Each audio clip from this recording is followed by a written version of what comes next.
Hey everybody, it is July 7th, 7/7, Monday. I'm gonna give you a little bit of a different angle walking around and talking a little bit instead of looking at my ugly mug. So it's a Monday and it's normally these streets would be packed with food restaurants, but in Thailand, in Bangkok, Monday is a day off. No street vendor food carts. So the streets are much more open and people are required to go to more normal restaurants or off restaurants that are not on the main grid. It's the only real break you get because otherwise, I've got my finger in the way. Otherwise, I'm squeezing in between people standing around waiting to get their food on the street. So it's July 7th, 7/7, and of course, all the malls and stores have special promotion for 7/7. They have promotion for 6/6. They have a promotion for 5/5, 4/4, and so on and so on. They always find a way to have some type of quote unquote promotion. It's just a lot of marketing gimmicks here. It's really kind of annoying. Not really annoying, but I mean, people love to shop here, and so what's new? So what I just heard over the weekend that Elon Musk is going to start a new political party called the American Party. I just wish he would. He's really annoying me. I know he annoys a lot of people. You know, I admire him for his innovation and what he's done with different companies and his move to try to make the world better and, you know, as far as cleaner and clean energy. But this is ridiculous. He is so distracted with all these things. I don't know how he can. I have a hard time managing one job, stress from one job, and he's just off on all these things. And then he's a twit because he tweets constantly, and I'm just really fed up with him.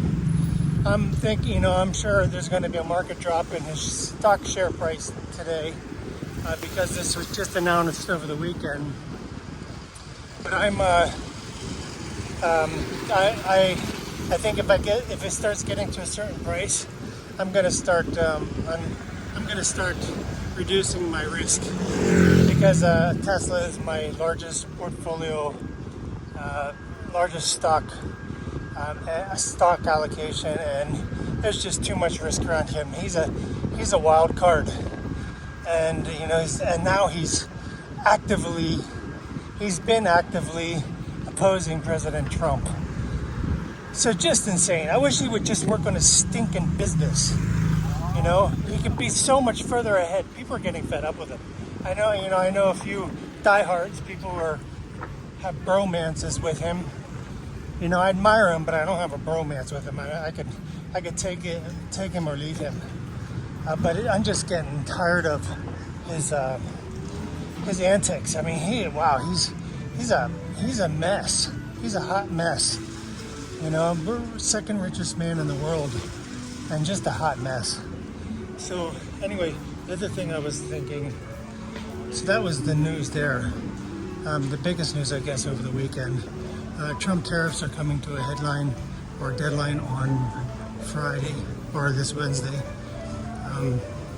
We still don't have any idea of what's going to happen with our funding. July 7th and 20 days from now, the funding ends. Yeah, unless we get a no cost extension. And then the other thing. So I was reading this morning, 2 Chronicles 9 and 10, and it's that Queen of Sheba appears. Queen of Sheba hears about Solomon and all of his wisdom, so she arranges to go and see. She wants to see it for herself. This is such a weird story. The Queen of Sheba sounds very exotic, and she shows up and You know, because she hears about how wise Solomon is. And it says she comes and asks him all the questions that are on her heart. And she sees that he's wiser than everything she's ever heard about him. And she gives him all this extra. I mean, he's already the richest man in the world. They say he's got so much gold.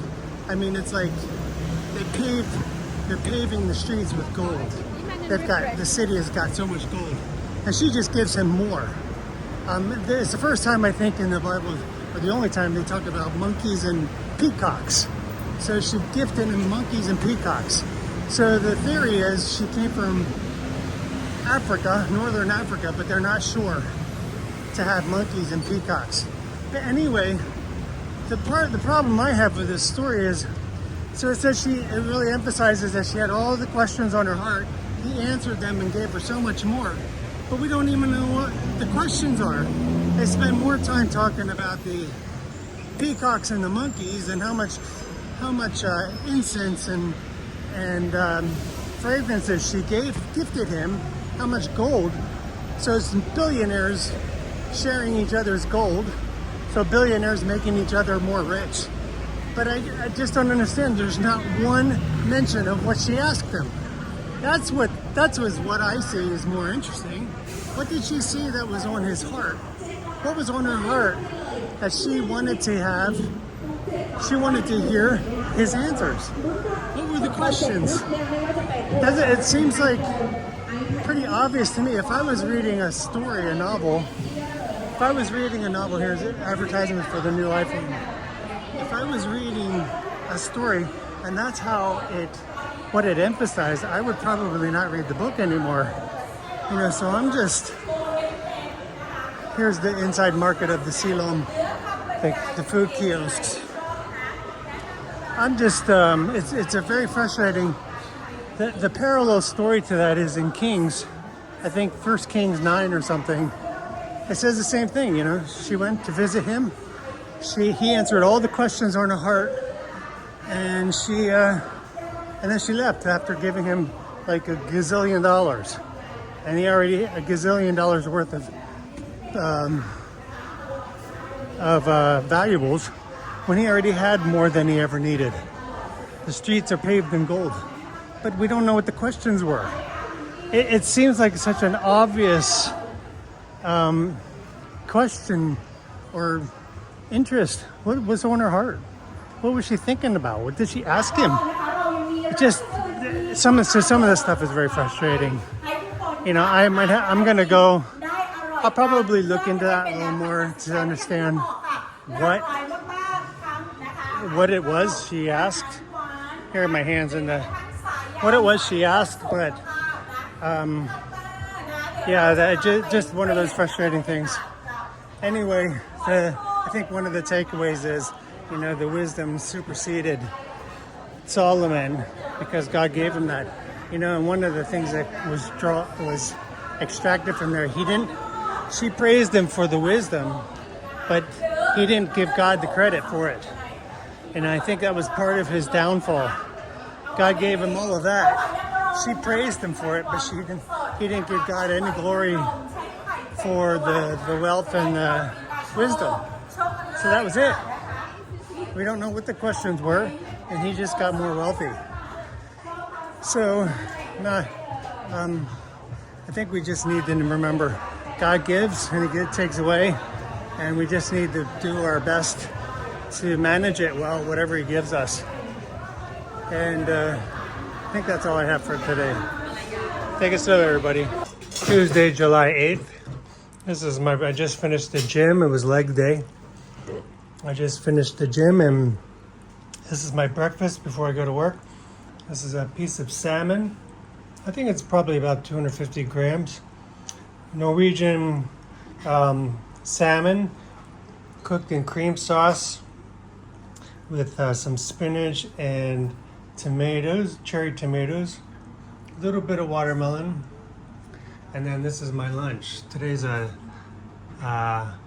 hantale seafood day. This is shrimp with some cheese and some type of tomato sauce. And there's my tea. Thursday, July 8th. It's 8 in the morning. Well, it's about 8:30. I just finished my gym. It's a kind of full body workout. And this is my breakfast. This is about 750 grams of T-bone from First Light meat, organic meat from grass-fed meat from Australia.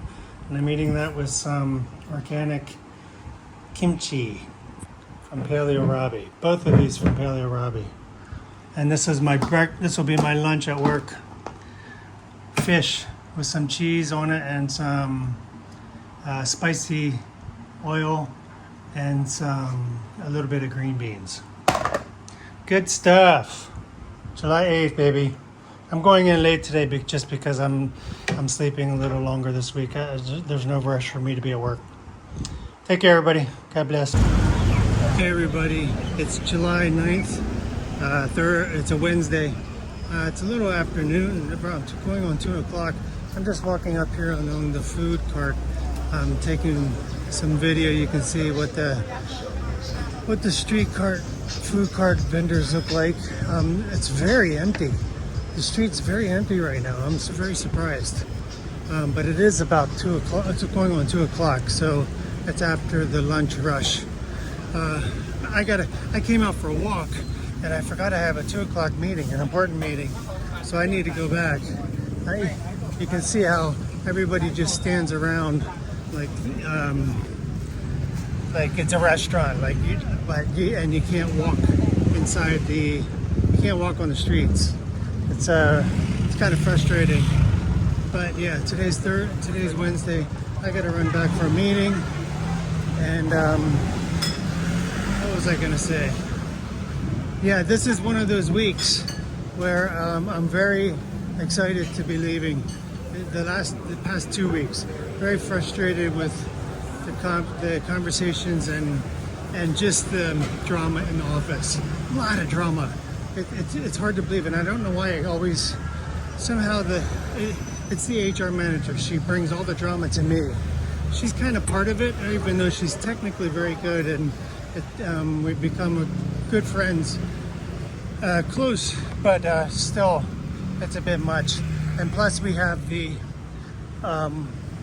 staff workshop next week that I'm preparing for. I need to do the fraud training presentation and a meeting with the finance, and also to discuss with the 2 senior finance people the transition and the training, the transition from me handing over. And I'm just handing over, that's all. Today I'm still doing a lot of audit follow-up from the auditors. Very frustrating for the 2024 audit. And just need to, every day it's like 2 or 3 emails more just to conclude this, because it's always looking out 12 months. I think we're looking okay as long as the funding comes in, but I won't be here to manage it, and I cannot tell you how relieved. I am not sleeping well. I can tell I'm a little stressed. You know, my mind is racing when I go to bed, and I cannot. I'm struggling to calm my mind. I am praying for peace, but you know, sometimes I guess this is just the nature of living in stress and in a stressful job. But yeah, I think it's really quiet today because tomorrow is a holiday. Tomorrow's Thursday, and so a lot of people usually add on leave before and after the holiday. So Friday, people are probably taking leave, but I'm just going to work from home the next couple days. I'm not going anywhere. I don't really, so it would be a little more casual. Anyway, I better head back to the office. I got a meeting. Everybody take care.